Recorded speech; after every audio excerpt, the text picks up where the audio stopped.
What up, Closer Nation? Man, I am excited today. I'm going to share a bunch of numbers with you. Don't run away. Hold on, numbers people. Like, you're going to love this. Like, if you're into numbers, you're into tactical closing stuff, like, you're going to love this. And I'm going to point out some stuff that maybe you didn't realize before. So before we get into that, I want you to know this. It's the time of year where we start stacking up presents in our house, and we start, getting things on our front doorstep from Amazon and all the stores that we order from. And that means that crime starts to increase this time of year too, partly because those that are humans that aren't as fortunate as those of us that work in sales, they got to find other ways to, give things to their family and stuff, and they resort oftentimes to crime and thievery.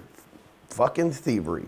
Anyway, here's the thing. I like to protect your family, your goods, your services, and the people that your services, your goods, and the things that are inside of your house, your valuables, and the people that you know absolutely free. I'm going to tell you this story. The other night, I was asleep. It was about 2:30 in the morning, and I heard that beep.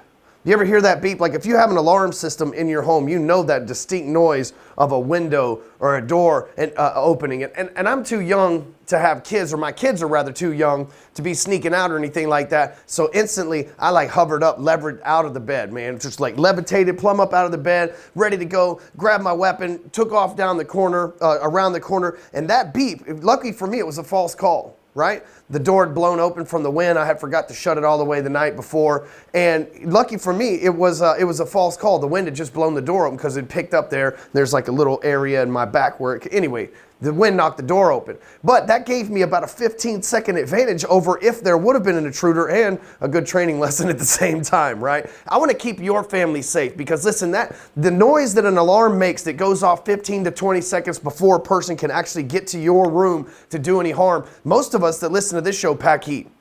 Right? We have guns, and I want to be able to let you get that distinct advantage, that noise that allows you to know that somebody's doing something they shouldn't, so that you can grab your weapon and protect your family too. You never know what's going on this time of year as you start to, especially if you live in a nice neighborhood because you sell a lot of stuff. Those are the neighborhoods that most people target when they're into thievery. Anyway, so go over to yourfreealarm.com, get your alarm installed absolutely free, yourfreealarm.com, and you can tell your friends and family members as well, because listen, nobody's exempt from crime. Matter of fact, we did a podcast. Here we go. So left field. Yep, bring it in. So last week we did a podcast with a friend of mine named Jesse Elder, and he says that the way that crime started was because of agriculture, right? Prior to agriculture and us having a surplus of things, there was really no pay, that crime did not pay.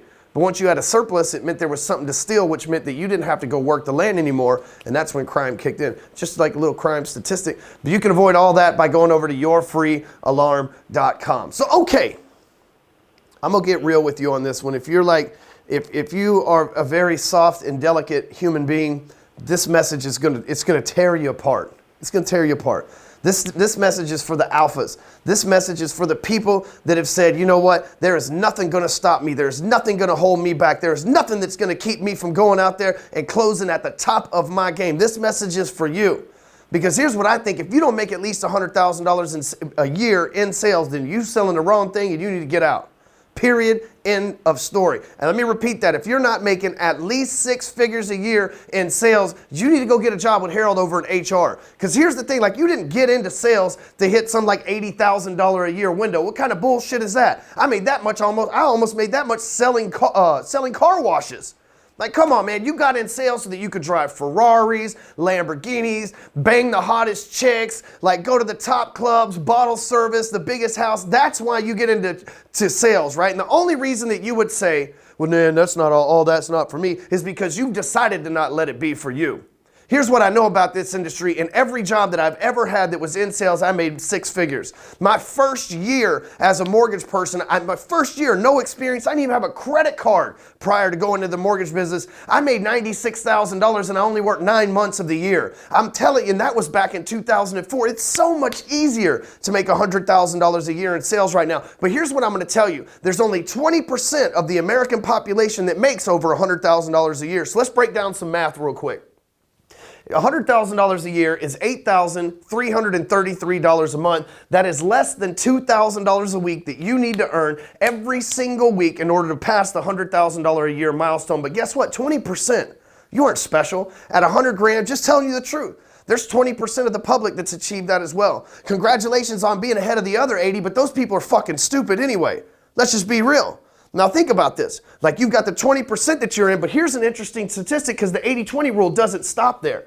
Because in order to make $250,000 a year, then you need to earn $20,833 per month, which is less than $5,000 per week. So I want you to think about this for a second. In order to make $250,000, but only 5% of the population goes on to earn $250,000. So there's 20% of the, I'm sorry, I said that wrong. There's 20% of the population that earns $100,000. Then there's only 20% of that earns $100,000 as well, which is 5%. When you go over here and you look at what it takes to earn $500,000 a year, that's $41,666 per month, less than $10,000 a week in order to hit $500,000 per month. But guess what? The 80-20 rule carries again. And there's only 10%, I'm sorry, there's only 20% of the people that earn over $250,000 go on to earn $500,000. Then it carries over again because in order to make $1 million, see this guy's starting to get a smile. This guy's got a big smile. But in order to get $1 million in a year, you need to make $83,333 per month. That's less than $20,000 per week. Like you put it in perspective, it's not as much as it seems like. It's less than $20,000 per week. But then again, only 1%.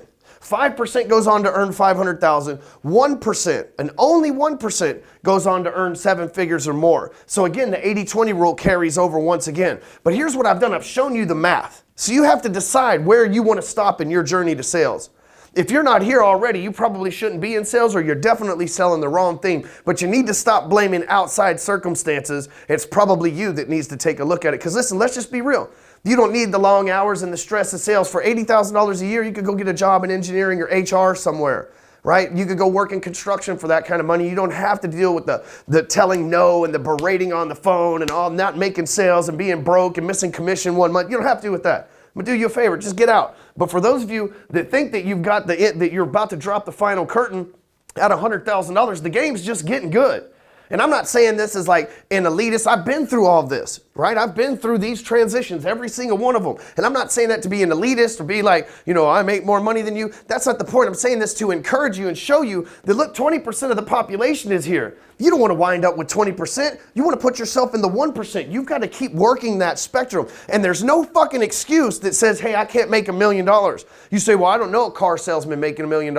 Man, who said you got to be a fucking car salesman, first of all? Second of all, I know a bunch of dealers, with the ultimate car salesman that are making millions of dollars a year. I know a dealer right here locally that is a minority shareholder in a dealership that makes $4 million a year. Come on, man, you got to start thinking bigger. You can't just think as if, oh, I can only sell this on this showroom floor and make this. You got to think big. Ultimately, you want to make the shift from salesman to CEO because you're ultimately the CEO of the sales organization, even if it's just you that you're running every day anyway. So the whole idea behind this is to expand your thinking, because if you're settling for $100,000 with inflation and the economy the way that it's going to be, it's only going to be a matter of time for all that's gobbled up. So you might as well continue down the journey. The way to do that is to do the math. So if it's $10,000 a week that you need to earn in order to hit this goal, how many sales do you have to make to do $10,000 a week?